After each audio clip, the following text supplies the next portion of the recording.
Assalamualaikum warahmatullahi wabarakatuh. Halo semua, perkenalkan nama aku Rani Raihana dari IKI Jakarta, Prodi Ilmu Al-Quran dan Tafsir, Fakultas Usuluddin dan Dakwah. Semester 4C sini aku akan menjelaskan mengenal dua kitab hadis penting. Yang pertama itu Musannaf Ibnu Abi Syaibah dan yang kedua Mustadrak Imam Al-Hakim. Di dalam keilmuan Islam itu kita kan semakin berkembang dalam keilmuan hadisnya. Nah, dalam hadis ini ada sumber hukum utamanya setelah Al-Quran. Itu dimana ada dua kitab yang sangat penting adalah Musannaf Ibnu Abi Syaibah dan Mustadrak Imam Al-Hakim. Siapa sih penulisnya dan apa keistimewaan isi kitab ini? Yuk kita simak bersama-sama. Nah, materi yang pertama kita akan membahas biografinya dari kedua imam tersebut. Yang pertama itu Imam Ibnu Abi Syaibah, di mana nama lengkapnya adalah Abu Bakar Abdullah bin Muhammad bin Abi Syaibah. Di mana beliau itu lahir pada tahun 1509 Hijriah di kota Kufah dan wafat pada tahun 235 Hijriah, di mana beliau itu adalah seorang ulama hadis ternama dari kalangan Kufah. Guru dari ulama besar seperti Imam Ahmad bin Hamdal dan teman seperjalannya dalam keilmuan bersama Yahya bin Ma'in dan Ali bin Al-Madini. Nah, kecintaannya pada hadis itu membuatnya mendorong menyusun kitab besar berisi ribuan riwayat Musannaf Ibnu Abi Syaibah. Yang kedua ini Imam Al-Hakim An-Nasaburi, di mana nama lengkapnya ini adalah Abu Abdillah Muhammad bin Abdillah Al-Hakim Al-Naisaburi. Nah, beliau itu lahir di kota Naisabur pada tahun 321 Hijriah dan wafat pada tahun 405 Hijriah.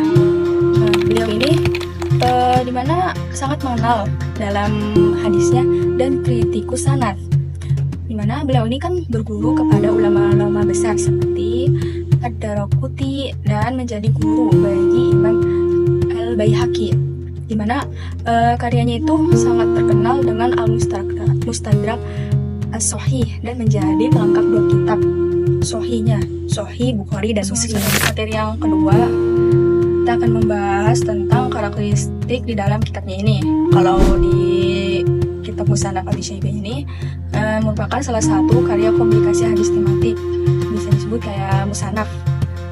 Dan kitab ini berisi lebih dari 37.000 riwayat.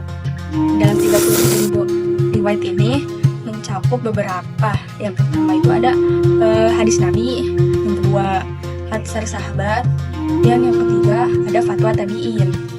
Nih, dalam tiga cakupan tersebut kenapa disebutkan? Karena untuk tujuannya mendokumentasikan praktik hukum Islam pada masa awal, baik yang berlandaskan hadis maupun fatwa sahabat. Nah, yang kedua itu Al-Mustadrak Al-Sahihin, itu bisa disebut dengan Mustadrak Imam Al-Hakim, dimana kitabnya ini adalah usaha Imam Al-Hakim untuk mengumpulkan hadis-hadis sahih yang menurutnya itu memenuhi syarat-syarat dari Imam Bukhari dan Muslim, tapi tidak mencantumkannya di dalam dua kitab tersebut, di dalam kitab Imam Bukhari dan Muslimnya. Jadi tidak dicantumkan. Nah, karena kitab ini sangat penting dalam ilmu hadis. Kenapa sih sangat penting itu? Pertama, karena mengenali hadis sahih dari jalur lain. Terus yang kedua itu karena disertai komentar dari Imam Al-Hakim tentang kualitas hadis tersebut. Oke, materi selanjutnya kita akan mengetahui nama kitab, jenis kitab, isi dan sistematika di dalam kitab. Yang pertama itu kalau di Mushaf Ibnu Abi Syaibah itu nama lengkap kitabnya Al-Musannaf fi Al-Hadis Fa'asar, atau biasa disebut juga nama lengkapnya itu Musannaf Ibnu Abi Syaibah. Nah, jenis kitabnya ini Musannaf, di mana kitab hadis itu tematik berdasarkan permasalahan fikih. Nah, di dalam isinya ini kitabnya disusun berdasarkan bab fikih, kayak seperti bab taharah, bab sholat, bab zakat, dan juga seterusnya. Nah, dalam contohnya ini ada bab Al-Jami fi As-Sahih, di mana babnya ini kayak menerangkan sholat jamaah. Sholat jamaah itu seperti apa saja.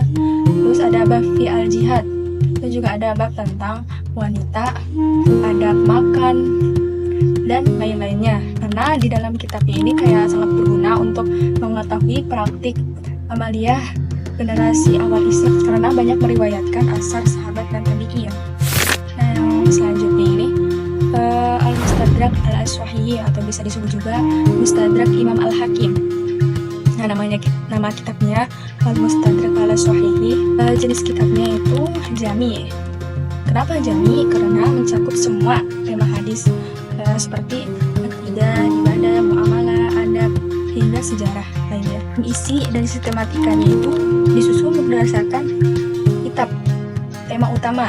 Dalam tema utama itu seperti kayak Sahih Bukhari dan juga Muslim. Nah, contoh kitabnya itu ada kitab Al-Alim, kitab Al-Imam, kitab Sholat, terus kitab Zakat. Nah, dalam kitab Zakat ini setiap hadis itu diberi komentar oleh Al-Hakim.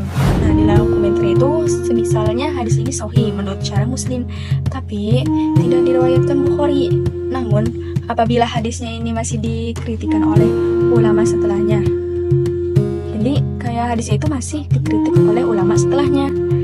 Nah, seperti dalam kritikan ini Imam Az-Zahabi, di mana beliau itu menilai tidak memenuhi standar sahih sebenarnya. Jadi kesimpulannya, belajar hadis bukan hanya soal menghafal, tapi juga kita menelusuri sejarah, metodologi, dan integrasi para ulama. Nah, semoga kita mewarisi semangat ilmiah mereka dalam belajar dan mengamalkan Islam. Baik, sekian dari saya. Wassalamualaikum warahmatullahi wabarakatuh.